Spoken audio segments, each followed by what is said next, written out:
Assessing American treatment of German POWs requires comparative analysis across multiple dimensions.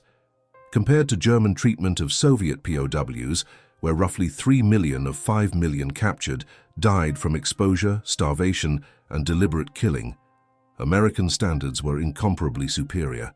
Compared to Soviet treatment of German POWs, where mortality rates exceeded 25% and some prisoners were not released until the mid-1950s, American practices were again far more humane.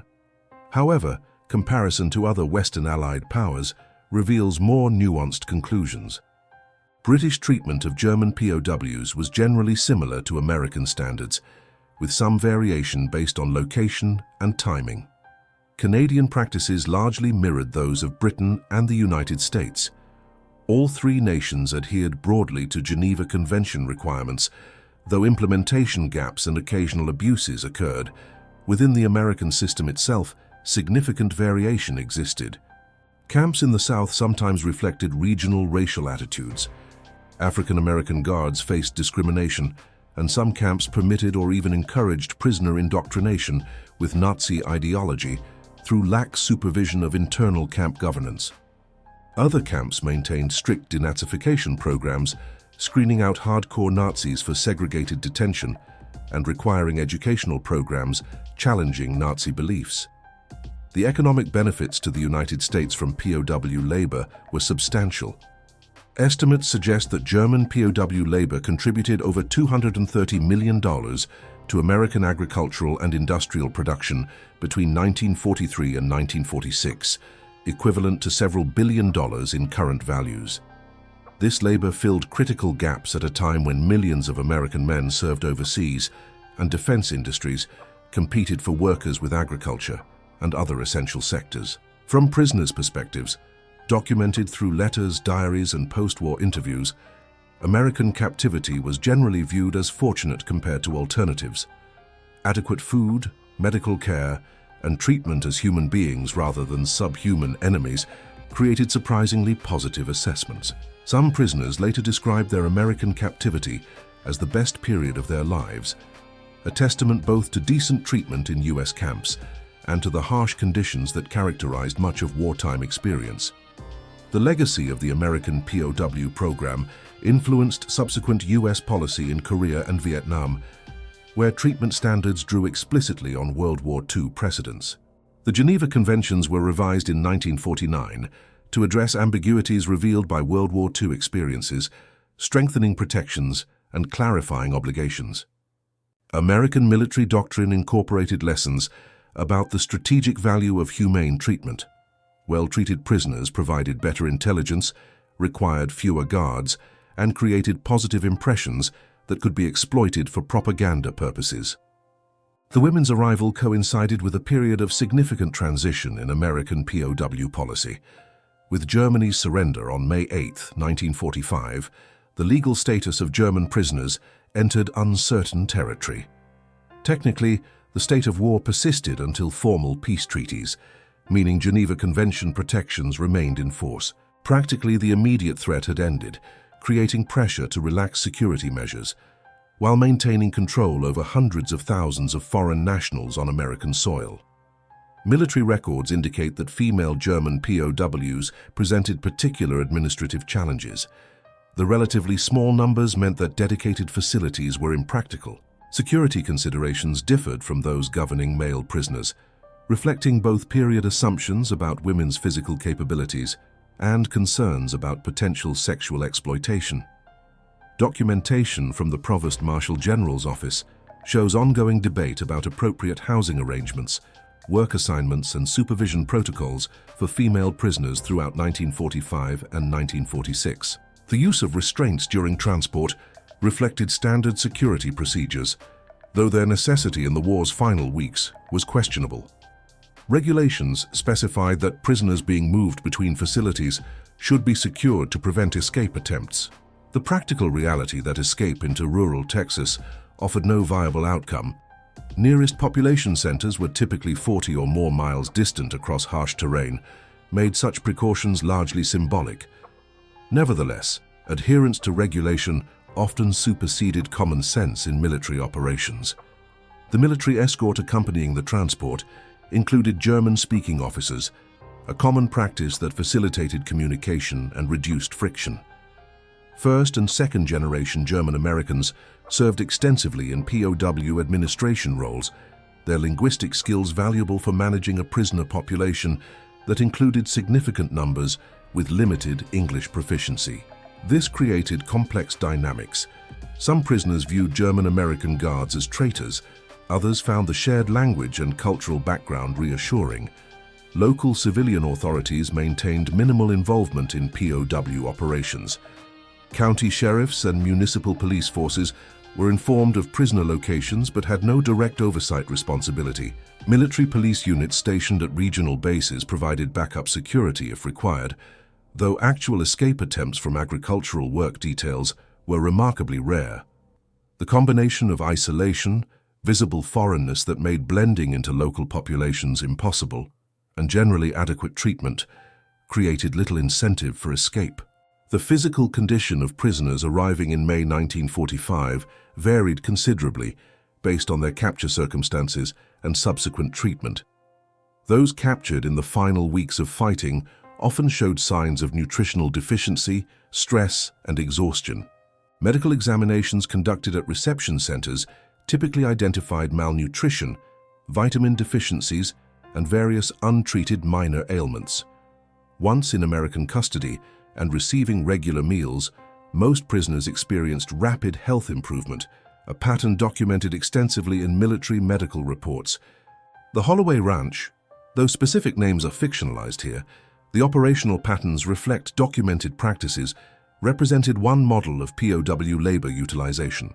Contracted facilities maintained greater autonomy than direct military installations, operating under frameworks that specified minimum standards while allowing considerable flexibility in implementation.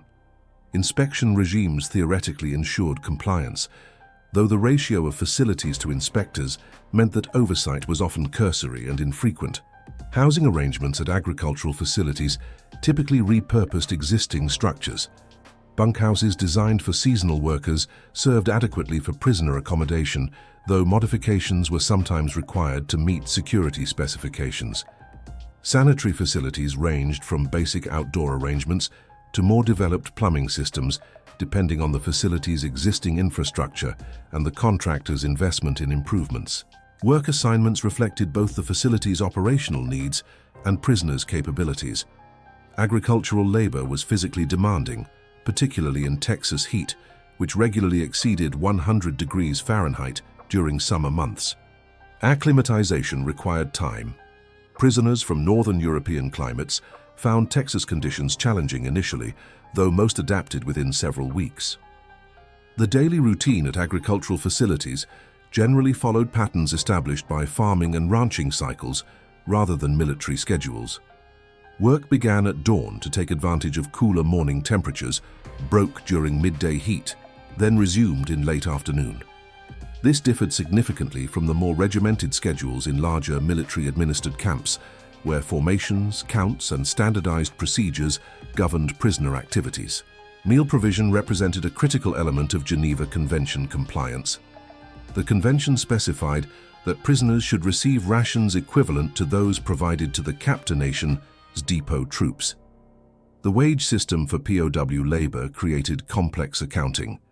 Prisoners received credits in camp canteens, where they could purchase toiletries, tobacco, candy, and other permitted items. Labor wages supplemented these accounts, though much of the money generated by prisoner work went to the U.S. Treasury to offset POW program costs. This arrangement satisfied convention requirements that prisoners be compensated for labor while preventing currency accumulation that might facilitate escape. The specific backgrounds of female prisoners varied considerably. Luftwaffe auxiliaries had served in communication, radar operation, and clerical roles, freeing male personnel for combat duties. This utilization of women in military support functions expanded dramatically in Germany after 1943, as manpower shortages became critical.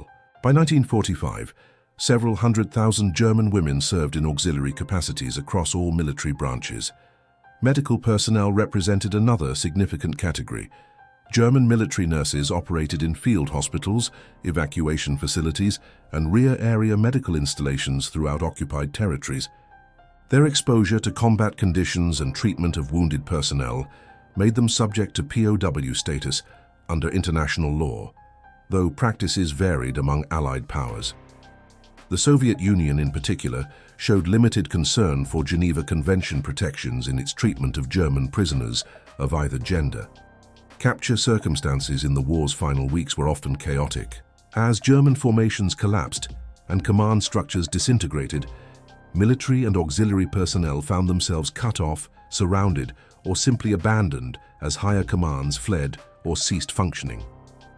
American and British forces advancing across northwestern Germany in April to May 1945 processed tens of thousands of prisoners daily, often with minimal screening, beyond confirming military affiliation and checking for SS membership or war crimes allegations. The Atlantic crossing for German POWs in 1945 utilized various vessel types. Liberty ships, designed for cargo but adaptable for troop transport, carried many prisoners.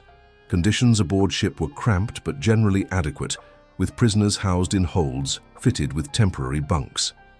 The crossing typically required 10 to 14 days, depending on convoy speed and routing. Medical staff aboard provided basic care, and meals, while monotonous, met nutritional requirements. Processing at American reception centers involved medical examination, interrogation for intelligence purposes, though by May 1945, strategic intelligence value was minimal. Documentation and assignment to permanent camps. Female prisoners typically underwent separate processing to male POWs, with female military personnel conducting physical examinations and initial interviews when available. The relatively small numbers of female German prisoners meant that dedicated facilities were impractical. Instead, women were housed in segregated sections of larger installations or assigned to specialized locations.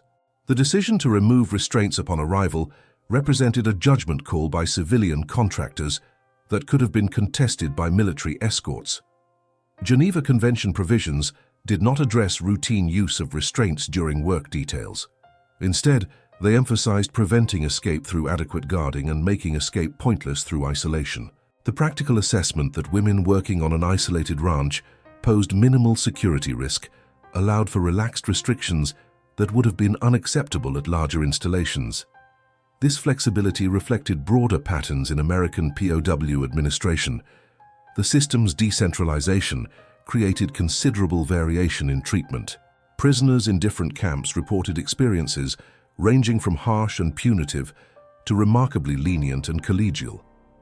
Several factors influenced these outcomes: individual commanders' attitudes, local community sentiments, facility design and resources, and the specific prisoner population's behavior and cooperation. The psychological impact of suddenly transitioning from captivity conditions to relatively normal work environments should not be underestimated. Prisoners conditioned to expect harsh treatment, inadequate food, and arbitrary punishment, patterns common in German and Soviet POW camps, often experienced cognitive dissonance when encountering adequate conditions. This sometimes manifested as suspicion that better treatment was temporary or designed to elicit cooperation before conditions deteriorated. Cultural differences between American and German military traditions also influenced prisoner experiences. German military culture emphasized hierarchy, formality, and strict adherence to regulations. American military culture, particularly in rural settings far from formal command structures, operated more pragmatically and informally. This created adjustment challenges. Prisoners accustomed to clear rules and predictable procedures sometimes struggled with environments where personal judgment and flexible interpretation of regulations prevailed. The regional character of West Texas contributed significantly to how POW labor was integrated into local operations. The area's cultural mix, Anglo ranchers and farmers, Mexican-American workers with roots predating Texas statehood, and African-American migrants from the Deep South, created a social landscape already accustomed to navigating ethnic and cultural differences. The addition of German prisoners, while unusual, fit into existing patterns of plural workforce management. The revelation of Nazi concentration camps in April and May 1945 created profound moral and psychological challenges for German POWs in American custody. American military authorities faced difficult decisions about how to inform prisoners of atrocities committed in Germany's name. Some camp commanders organized mandatory viewing sessions of documentary footage and photographs from liberated camps. Others took less direct approaches, making newspapers and magazines available, but not compelling engagement with the material. The psychological impact on prisoners varied enormously. Some expressed genuine shock and claimed ignorance of the concentration camp system's full scope, despite widespread knowledge within Germany of Jewish deportations and special treatment policies. Others acknowledged awareness, but claimed powerlessness to resist or intervene. A minority exhibited hardened ideological commitment and refused to accept documentary evidence as genuine, dismissing photographs as Allied propaganda. For female prisoners, confrontation with Holocaust documentation often triggered particular anguish.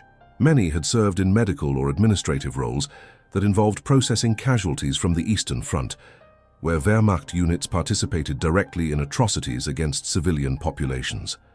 The cognitive dissonance between viewing oneself as a professional military auxiliary, performing necessary duties, and recognizing complicity in genocidal policies created severe psychological stress. American newspaper coverage of concentration camp liberations was extensive and graphic. Publications from major urban centers to small rural papers printed photographs of mass graves, emaciated survivors, and camp facilities. The San Antonio Express, Austin American Statesman, and other Texas papers accessible to POWs and local populations alike provided detailed reporting on trials, testimony, and ongoing discoveries of additional camps and killing sites. The moral reckoning required of German prisoners occurred within a broader context of American society, grappling with the war's meaning. The sacrifices of American service members acquired additional weight when juxtaposed with evidence of Nazi atrocities. Communities that had sent sons, husbands, and fathers to fight, and in many cases to die, confronted the question of whether that sacrifice had been justified. The overwhelming evidence from concentration camps provided definitive moral clarity. The fight against Nazi Germany had been necessary and righteous. Integration of German POWs into Texas ranch and farm operations occurred against a backdrop of complex social hierarchies. The Jim Crow system maintained strict racial segregation between white and African American populations, while Mexican American workers occupied an ambiguous middle ground, subject to discrimination but not the formal segregation applied to African Americans. The addition of German prisoners, white Europeans but also enemy nationals, complicated these existing arrangements. Some African American and Mexican American workers resented German prisoners receiving treatment superior to what they themselves experienced in their daily lives. Others adopted pragmatic attitudes. Prisoners were temporary.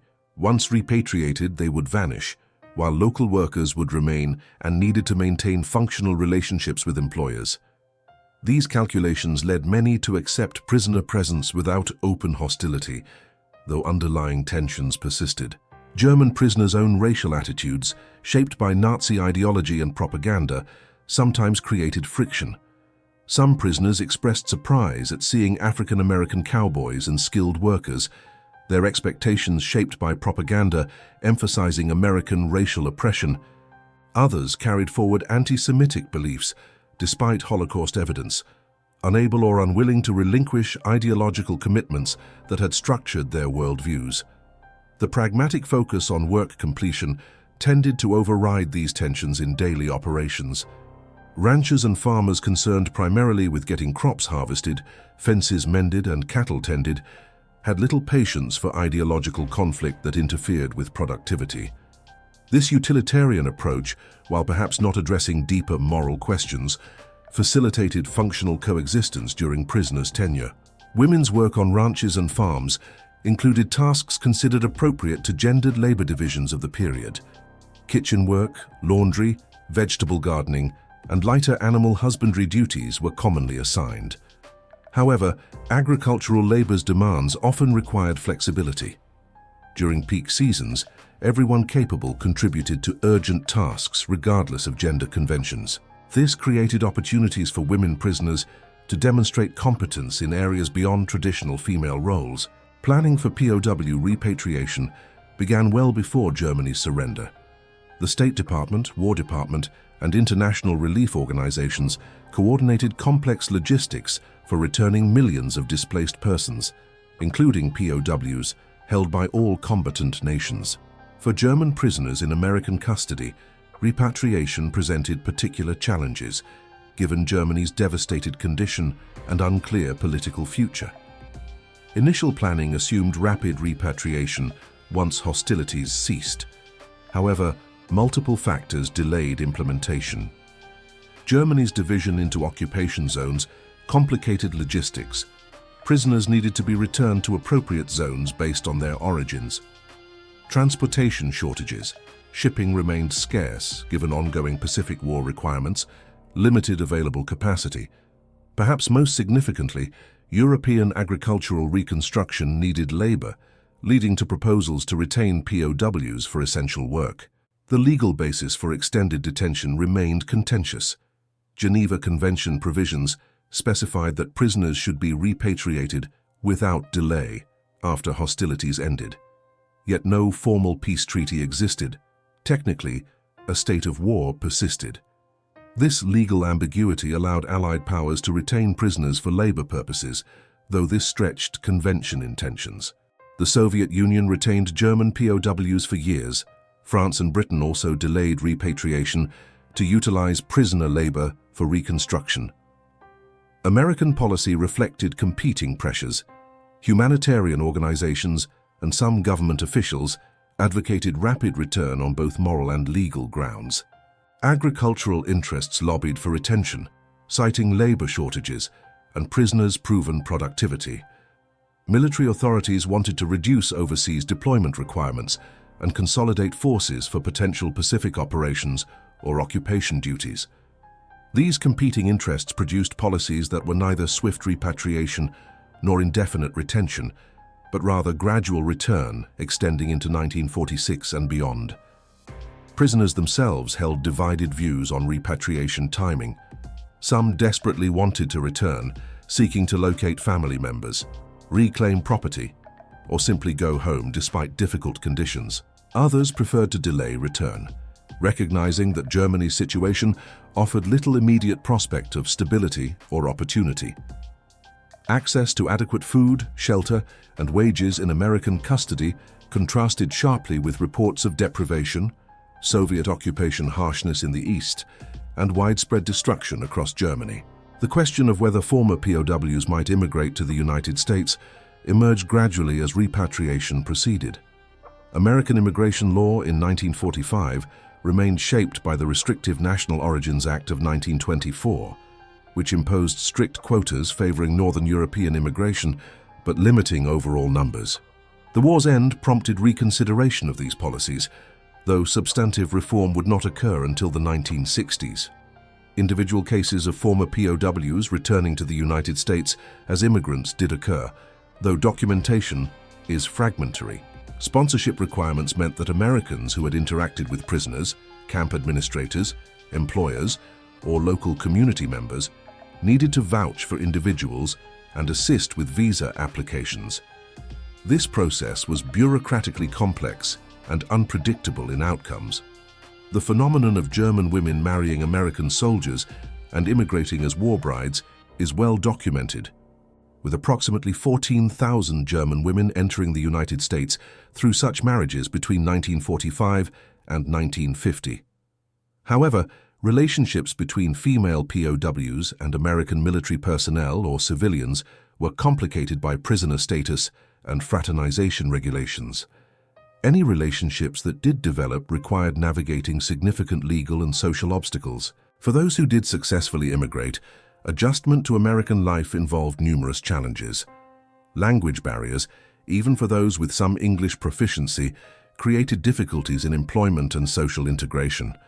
Cultural differences in everything from business practices to social customs required adaptation.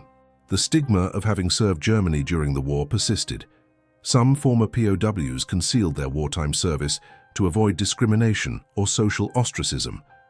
The broader context of post-war German immigration to the United States included approximately 400,000 German immigrants between 1945 and 1960, many fleeing Soviet occupation in eastern zones, seeking economic opportunity, or reuniting with family members who had emigrated earlier. Former POWs constituted a small fraction of this population, and their specific experiences remain poorly documented in official statistics.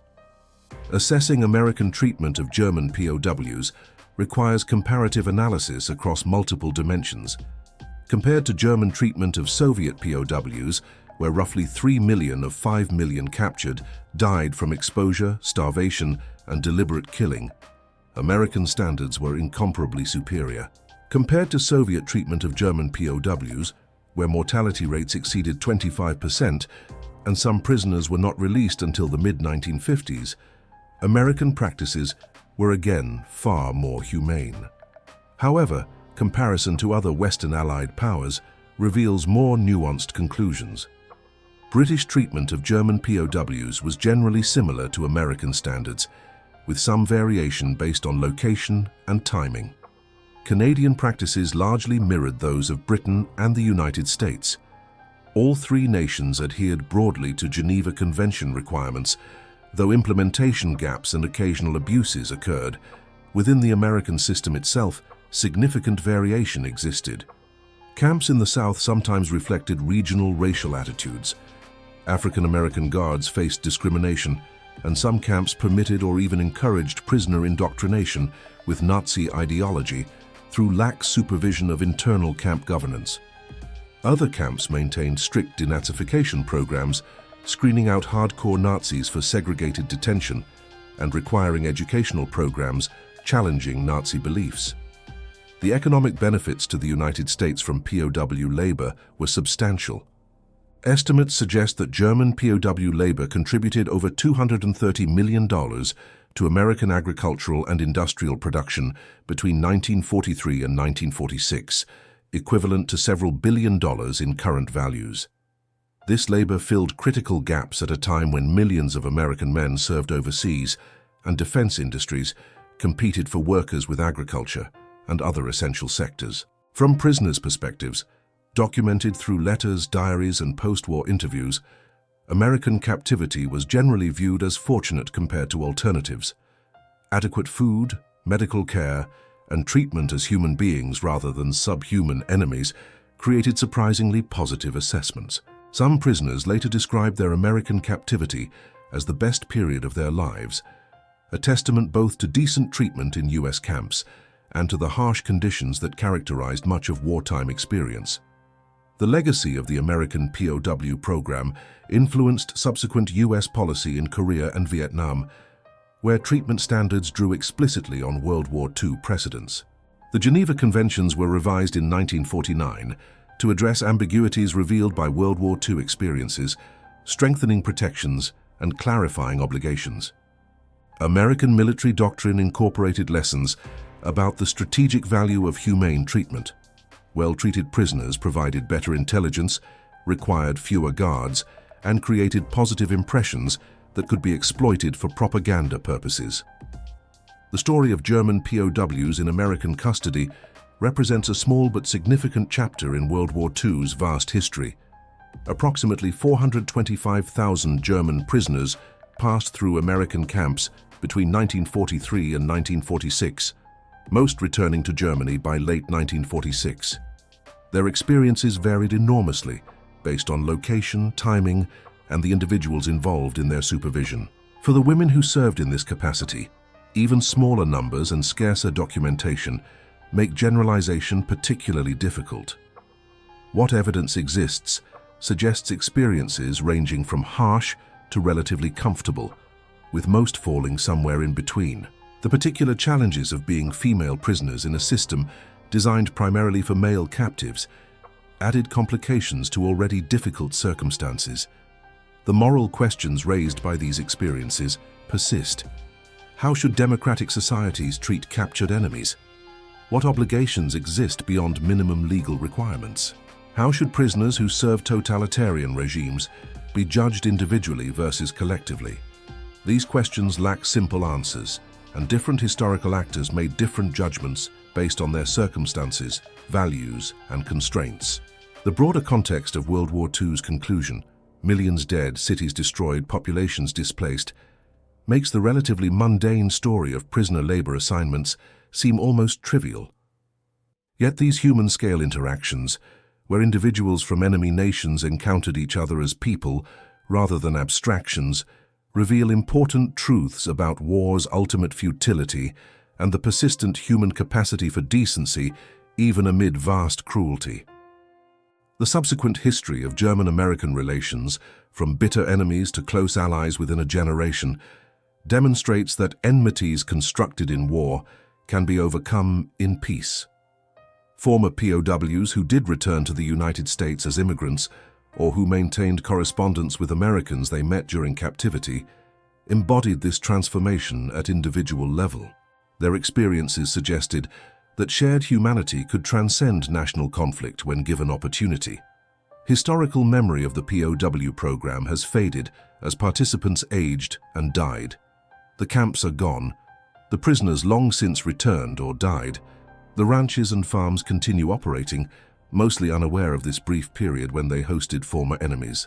What remains are fragmentary records, scattered memories, and the example, imperfect but real, that even in war's aftermath, humans can choose to extend dignity across lines of enmity.